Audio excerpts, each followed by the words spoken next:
ప్రపంచంలో ఉన్న పవర్ఫుల్ అయిన మనుషులు యూజ్ చేసిన 48 లాస్ ఆఫ్ రాబర్ట్ గ్రీన్ యొక్క బుక్లో నుంచి ఈరోజు 5th లోని చూద్దాం. మీరు పవర్ఫుల్గా అవ్వాలనుకున్నా సరే, మిమ్మల్ని ఎవరు పవర్ఫుల్గా రూల్ చేస్తున్నారో తెలుసుకోవాలన్నా సరే ఈ బుక్ చాలా యూస్ఫుల్గా ఉంటుంది. Stage 2. So much depends on reputation, grad it with your life. ఈ నియమం ప్రకారం ఈ యొక్క నమ్మకమైన విషయం జీవితంలో చాలా చాలా ముఖ్యమైనది.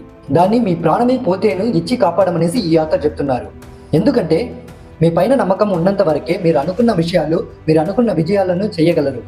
అదే మీపై నమ్మకం లేకపోతే, లేదా మీ నమ్మకం పైన ఒక చిన్న గ్యాప్ పడింది అంటే మీ శత్రువులు దాని సహాయంతోనే మిమ్మల్ని కిందికి నెట్టగలరు. ప్లస్ మీరు అనుకున్న విషయాల్లో ఏది చేయలేరు. చెప్తుంటారు లైఫ్లో పీక్లో ఉన్నప్పుడే మనం రిటైర్ అయ్యడం మంచిదనేసి.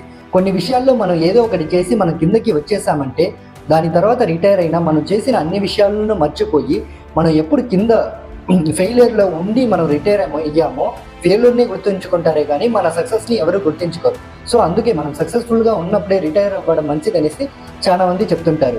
ఇదే విషయం మీ యొక్క శత్రువులకి ఇదే అప్లికేషన్ అవుతుంది. మీరు సక్సెస్ఫుల్ పవర్ఫుల్గా అవ్వాలంటే ఇదే విషయాన్ని మీ శత్రువు కూడా చేస్తున్నారు అంటే అలాంటి విషయాన్ని మీరు గుర్తించుకొని దాన్ని మీరు పడగొట్టడం వల్ల మీరు పవర్ఫుల్గా అయ్యే ఛాన్సెస్ ఉన్నాయి. అర్థమైంటుంది నమ్ముతాను.